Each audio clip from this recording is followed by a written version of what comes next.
Praise to the lord. ఈరోజు దేవుడు మనకిచ్చినటువంటి వాగ్దానం ఏమిటంటే, మొదటి దిన వృత్తాంతముల గ్రంథము 14వ అధ్యాయము 15వ వచనం.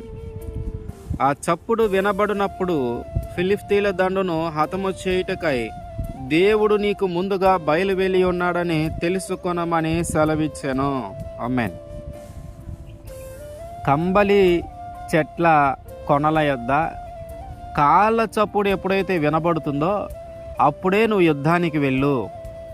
ఆ చప్పుడు వినబడటానికి ముందుగా కానీ, ఆ చప్పుడు వినబడిన తర్వాత కొంచెం సేపటికి కానీ కాదు, కానీ ఆ సమయములోనే నువ్వు యుద్ధానికి వెళితే దేవుడు నీకు ముందుగా వెళ్ళి యుద్ధము చేస్తాడు. ఆ సమయంలోనే వెళ్ళాల. అదే తగిన సమయముగా దేవుడు ఎంచి ఉన్నాడు. దానికి ముందు కానీ దానికి తర్వాత కానీ జరిగితే ఇది తగిన సమయమని దావీదు గారు ఎంచుకున్నది. అట్లాగే మన జీవితంలో కూడా ఏ సమయంలో ఏమి జరగాలో, ఏ సమయంలో ఏది జరిగితే మంచిదో దేవుడు నిర్ణయిస్తాడు. తగిన సమయము అనేది మన జీవితంలో తగిన సమయం అనేది దేవుడు నిర్ణయిస్తాడు. మనం అనుకుంటాం ఈ సమయంలో ఇది జరిగితే బాగుండు, ఈ సమయంలో ఇది జరిగితే ఇదే దీనికి తగిన సమయము అని మనం అనుకుంటాం. కానీ దేవుడు ఆలోచనలో మన ఆలోచనలో ఒకలాగా ఉండవు. దేవుడు నువ్వు అనుకున్న తగిన సమయము కాకుండా ఇంకొక సమయం అనుకుంటా ఉంటాడేమో. దేవుడు ఏదైతే తగిన సమయం అని అనుకున్నాడో ఆ సమయంలోనే జరుగుతాయి. కనుక ఒక శత్రువుని జయించాలంటే ఈ సమయంలోనే సహాయం చేయాలి, ఈ సమయంలోనే పోరాడాలి, ఈ సమయంలోనే యుద్ధం చేయాలని మనం అనుకుంటాం.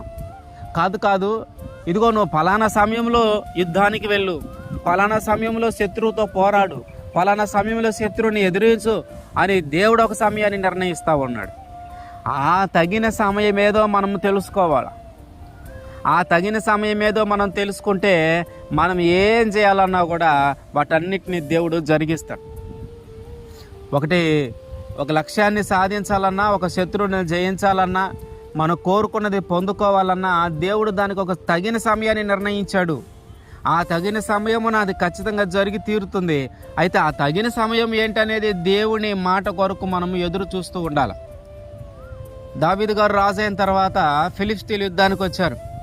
ఈ ఫిలిష్తీయులు యుద్ధానికి వచ్చినప్పుడు దావీదు గారు దేవునికి మొరుపెట్టాడు, అయ్యా మరి ఫిలిష్తీయులు యుద్ధానికి వస్తూ ఉన్నారు, మరి ఏం చేయమంటావు, వాళ్ళ మీద యుద్ధానికి వెళ్ళమంటావు అంటే దేవుడు నువ్వు వాళ్ళ మీద యుద్ధానికి వెళ్ళు, వాళ్ళని జయిస్తావని చెప్పాడు.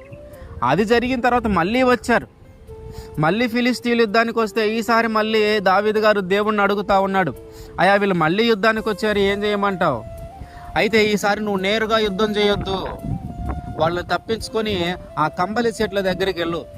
ఆ కంబలి చెట్ల కొనల యొద్ద ఎప్పుడైతే కాళ్ళ చప్పుడు వినబడుతుందో ఆ కాళ్ళ చప్పుడు వినబడినప్పుడు నువ్వు యుద్ధానికి వెళ్ళు.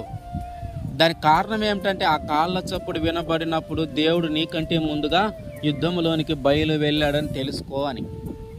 దానికి ముందు వెళ్ళినా, ఆ కాళ్ళ చప్పుడు వినబడటానికి ముందే వెళ్ళినా, ఆ కాళ్ళ చప్పుడు వినబడిన తర్వాత కొంచెం సేపటికి వెళ్ళినా ఎటువంటి ఉపయోగము లేదు. ఆ సమయంలోనే వెళ్ళాల. అదే తగిన సమయంగా దేవుడు ఎంచి ఉన్నాడు. కనుక మన జీవితంలో కూడా తగిన సమయం కోసం మనం ఎదురు చూడాలా. మనం అనుకునే తగిన సమయం కాదు, దేవుడు అనుకునే తగిన సమయం.